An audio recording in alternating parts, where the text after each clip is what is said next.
6:32, and it is the biggest day in a young athlete's career. The NFL draft starts tonight. And many dreams that started here in the Lowcountry and beyond are just a few hours away from coming true.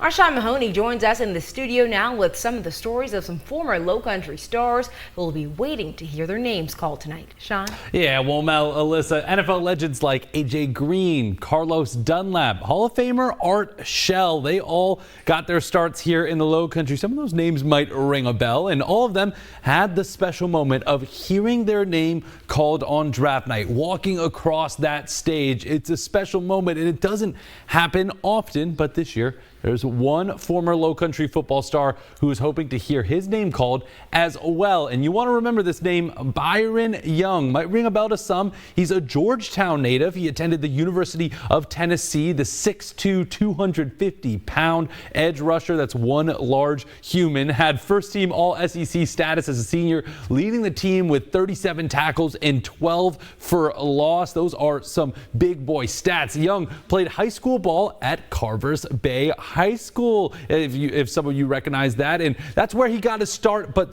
it didn't look like he was going to make it to this point. The first 18 months after he graduated, he was working at a Dollar General, now a projected second to third round pick. Young and his old high school coach talk about the resiliency to get to this point, unimaginable just a couple years ago. A little country, school and stuff like that, and, not that much exposure. I wasn't really thinking, a kid like me could just make it out of there. And, I feel like that's why I took my journey, because I didn't really know where to start. I didn't know where to go to. So I'd never, felt like I would have probably accomplished what I'm accomplishing now. If you look up perseverance in the dictionary, I think you probably see a picture of Byron. And he got that, what we call that why, and why he needs to get out there and push himself. And now we see the results of it.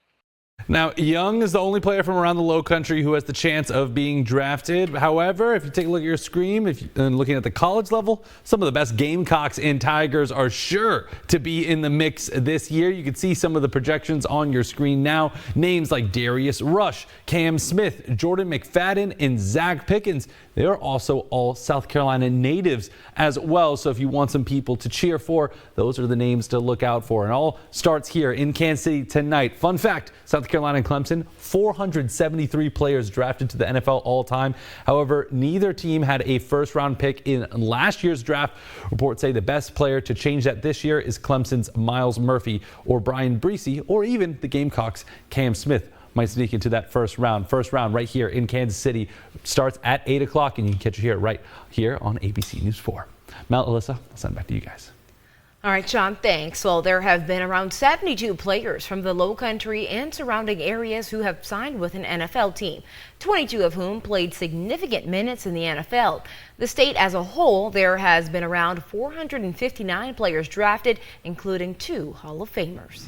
First at 7, a crisis in the classroom. The Charleston County Board of Trustees is debating the English language curriculum, also known as EL curriculum for the district. At their next meeting, they'll vote on a motion that would allow teachers to use other curriculum besides EL. The board, though, is torn. Some believe the curriculum is effective, while others think there's a lot of flaws.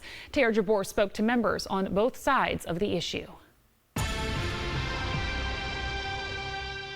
EL curriculum is currently at a majority of K-8 schools at CCSD. 33 of the 40 schools using this curricula have made high growth, which is unlike what we've seen in the past. But it's a curriculum that caused some disagreements with CCSD board members. Courtney Waters says she supports it because it gives the district a universal curriculum and meets accreditation standards. We have a lot of transient students, so students who may go to one school, in one year and then attend a different school in the next year, and they need to be having this the same experience. But board member Leah Watley says one of the issues she has is sensitive topics. Suicide, sexuality, worldview, politics, and things of that nature that, in my opinion, undermine the rights of parents.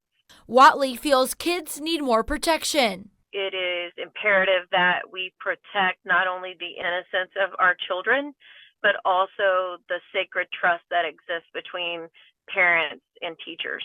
But Waters says sensitive topics are different to everyone, and the district censors some of them. This is very subjective. What is sensitive to one person is another person's actual lived experience. And I think that we need to be opening students up to understand that there's difference among us. CCSD recently held listening sessions on EL to get feedback from the community. They say if parents or others have concerns, bring them forward. The district says they give flexibility to teachers when it comes to EL. Parents aren't pleased with the response they get from their principals, and it's outside of the reconsideration process of a text.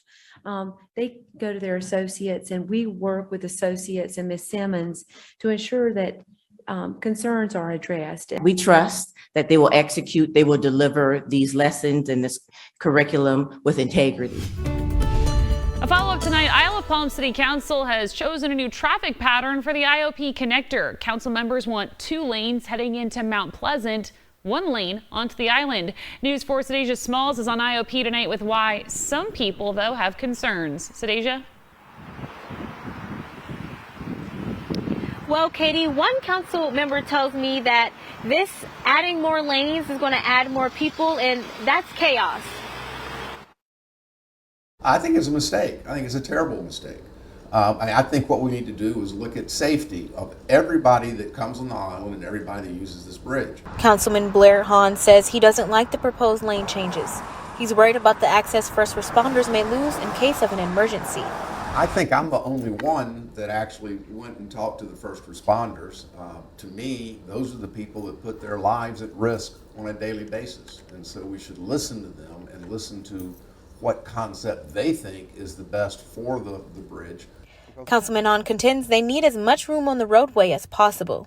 Whether you call it a median or emergency lane doesn't really matter. It is a buffer that allows our first responders to operate on that bridge without putting themselves at risk. And what the options are, given what the situation is, we think the current existing configuration of the Isle of Palms Connector is definitely the best option. Katie Zimmerman of Charleston Moves feels the IOP Connector already allows necessary space for all types of travelers. It meets all the needs, and it's the safest option for people who are biking, walking, and running, given the amount of space that is out there. Zimmerman is hopeful the connector lane design won't change. This was not a road diet. This was not a change for drivers. It was an improvement for people walking, biking, and running.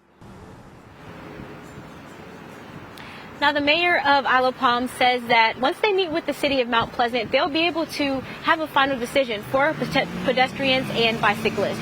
Working for you live on Isle of Palms, Sadeja Smalls, News 4.